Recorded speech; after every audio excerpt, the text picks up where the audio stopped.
नमस्कार, बहुत स्वागत है आप सभी का हमारा छत्तीसगढ़ में और मैं हूं आपके साथ शिवाकी जैन। बात करेंगे छत्तीसगढ़ की प्रमुख बड़ी खबरों के बारे में। दुर्ग छत्तीसगढ़ से बड़ी खबर सामने आ रही है। प्रदेश के स्कूल शिक्षा, ग्रामोद्योग, विधि एवं विधायी मंत्री गजेंद्र यादव ने दुर्ग जिले के ग्राम गनियारी, नगपुरा और हिर्री के स्कूलों का आकस्मिक निरीक्षण किया है।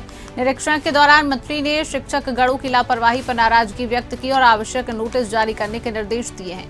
वहीं कुछ स्कूलों में पढ़ाई कर रहे छात्रों के स्तर पर संतोष जताया। मंत्री गजेंद्र यादव ने स्कूलों में बच्चों के लिए पृथक शौचालय निर्माण और डोम निर्माण की घोषणा की है। साथ ही रिक्त पदों पर परीक्षण के बाद भर्ती कराने का भरोसा भी दिया। इस अवसर पर मंत्री ने शिक्षा की गुणवत्ता बढ़ाने के लिए रोड मैप तैयार करने और सैटेलाइट माध्यम से पढ़ाई कराने की तैयारी का भी जिक्र किया है। इस पहल से प्रदेश में आधुनिक और प्रभावी शिक्षा व्यवस्था सुनिश्चित की जाएगी।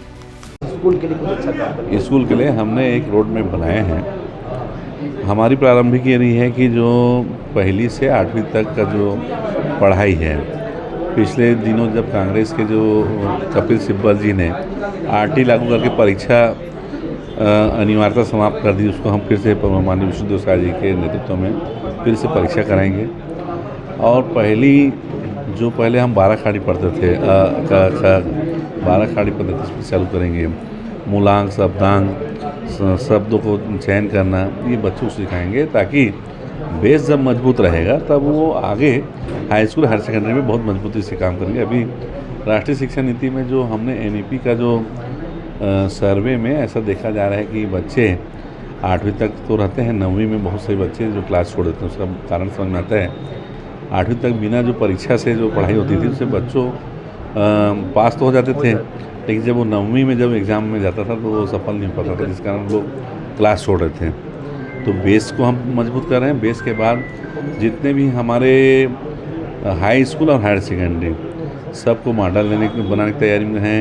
ई क्लास बनाने की तैयारी कर रहे हैं। ई क्लास से पूरे हाई स्कूल, हायर सेकेंडरी को जोड़ेंगे और आने वाले में अत्याधुनिक पद्धति से शिक्षा व्यवस्था भी होगी।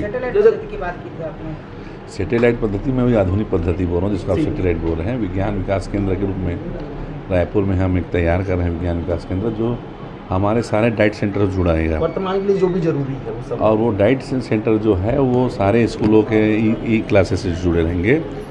किसी स्कूल में विषयवार कोई टीचर नहीं है, कोई कारण है, तो सैटेलाइट जो चूँकि पूरे देश में 500 चैनल अहमदाबाद का विज्ञान विकास केंद्र देता है और वहाँ से हम छत्तीसगढ़ को 50 चैनल भी मिल रहा है।